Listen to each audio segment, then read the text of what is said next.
Pagi panas terik, siang mendung, sore hujan deras, terus malamnya gerah lagi. Kamu merasa nggak sih kalau cuaca sekarang tuh aneh dan sulit banget ditebak? Kalau iya, itu bukan cuma perasaanmu aja. Ini adalah fenomena yang dirasakan banyak orang di seluruh dunia. Dulu, kita mungkin lebih gampang memprediksi cuaca. Kalau sudah masuk musim hujan, ya siap-siap payung. Kalau masuk musim kemarau, ya siap-siap kepanasan. Semuanya terasa lebih teratur. Tapi sekarang hujan bisa turun tiba-tiba di tengah hari yang super panas. Angin bisa datang kencang tanpa peringatan. Bahkan, panasnya terasa lebih menyengat dari biasanya. Pola musim yang tadinya jelas, sekarang jadi terasa kacau dan membingungkan. Nah, pertanyaan besarnya adalah, kenapa sih cuaca sekarang jadi makin gak menentu dan sulit ditebak begini? Apa yang sebenarnya terjadi di planet kita? Untuk menjawabnya, kita harus paham dulu bagaimana cuaca terbentuk. Anggap saja atmosfer kita ini seperti dapur raksasa. Cuaca itu adalah resep yang tercipta dari interaksi banyak bahan seperti panas dari matahari, pergerakan udara, suhu laut, dan kondisi daratan. Selama bertahun-tahun, resep ini punya keseimbangan yang cukup stabil. Tapi masalahnya, keseimbangan alami ini sekarang mulai terganggu. Dan penyebab utamanya adalah aktivitas manusia. Salah satu faktor paling signifikan adalah meningkatnya suhu rata-rata bumi. Aktivitas industri, transportasi, dan deforestasi melepaskan gas rumah kaca ke atmosfer. Gas-gas ini bekerja seperti selimut yang memerangkap panas matahari, membuat planet kita jadi lebih hangat. Mungkin kedengarannya sepele, kenaikan 1 atau 2 derajat saja, tapi dampaknya luar biasa besar. Pemanasan ini tidak hanya terjadi di daratan, tapi juga di lautan. Lautan menyerap sebagian besar panas berlebih ini, membuat suhu air laut jadi lebih hangat. Apa hubungannya air laut hangat dengan cuaca?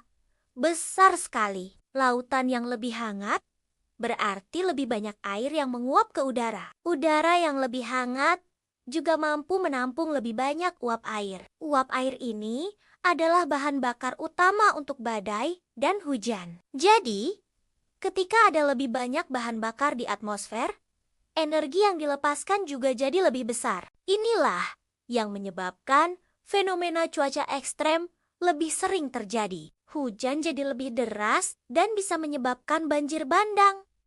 Badai jadi lebih kuat. Sebaliknya, di tempat lain, kekeringan bisa jadi lebih parah dan berkepanjangan. Keseimbangan yang tadinya ada jadi bergeser, membuat cuaca jadi lebih liar dan sulit diprediksi. Mungkin kamu bertanya, oke, aku paham ini masalah global, tapi kenapa aku bisa merasakannya langsung dari hari ke hari?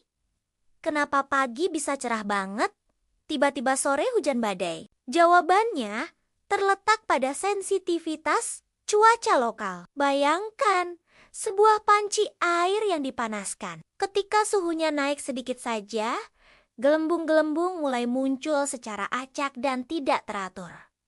Begitu juga dengan atmosfer kita. Perubahan kecil pada suhu dan kelembapan di satu area bisa memicu reaksi berantai yang besar. Pola angin global yang tadinya stabil, seperti jet stream, kini mulai goyah karena perbedaan suhu antara kutub dan khatulistiwa semakin menipis. Akibatnya, sistem cuaca bisa nyangkut di satu tempat lebih lama, menyebabkan gelombang panas yang berkepanjangan, atau sebaliknya, hujan terus-menerus selama berhari-hari. Itulah sebabnya kita sering melihat fenomena aneh.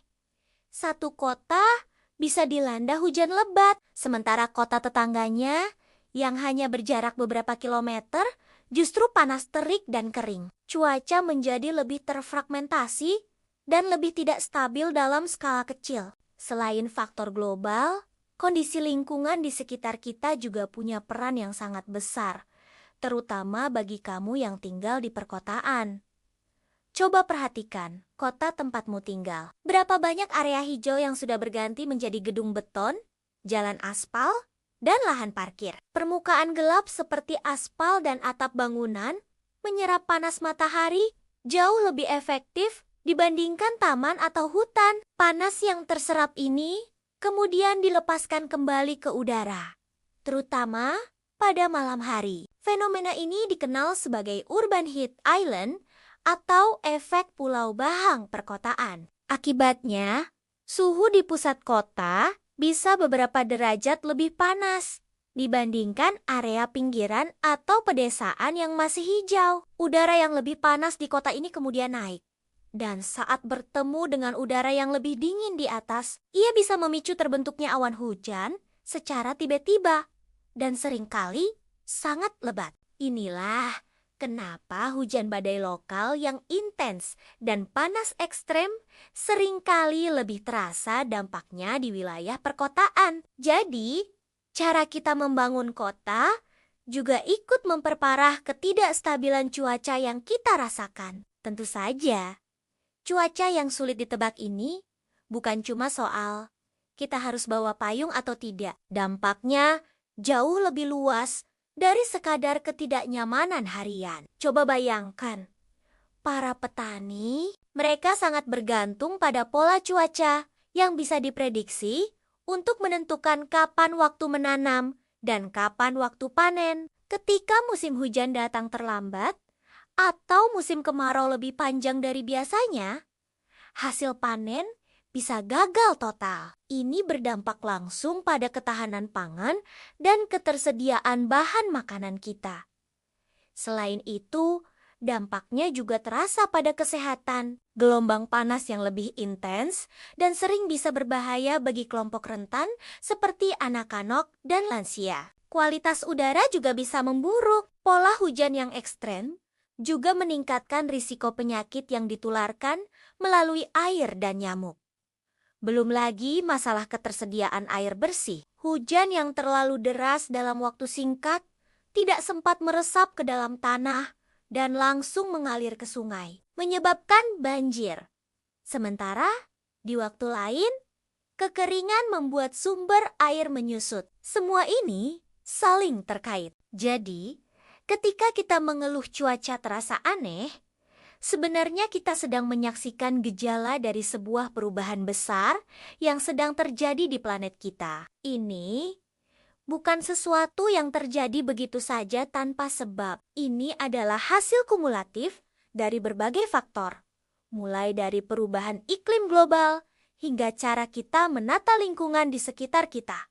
Lalu, apa yang bisa kita lakukan? Mengendalikan cuaca sepenuhnya tentu mustahil. Cuaca adalah sistem yang sangat kompleks. Namun, memahami apa yang terjadi adalah langkah pertama dan paling penting untuk bisa beradaptasi. Dengan pemahaman ini, kita bisa lebih siap menghadapi perubahan. Pemerintah dan ilmuwan bisa mengembangkan sistem peringatan dini yang lebih baik. Perencana kota bisa mulai merancang kota yang lebih hijau dan berkelanjutan untuk mengurangi efek pulau bahang. Dan kita sebagai individu bisa mulai lebih peduli pada lingkungan. Setiap pilihan kecil yang kita buat, mulai dari mengurangi penggunaan energi, memilih transportasi publik, hingga mendukung ruang terbuka hijau di lingkungan kita, semuanya berkontribusi pada gambaran yang lebih besar. Ini bukan tentang menakut-nakuti,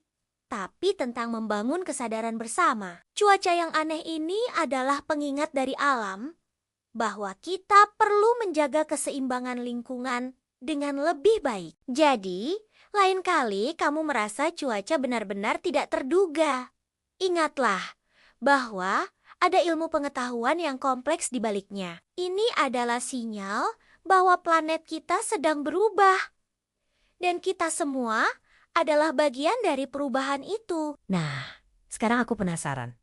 Apa pengalaman paling aneh tentang cuaca yang pernah kamu alami akhir-akhir ini? Coba ceritakan di kolom komentar ya. Kalau kamu suka penjelasan sederhana tentang hal-hal menarik di sekitar kita seperti ini, jangan lupa untuk like video ini dan subscribe channel kami. Terima kasih sudah menonton.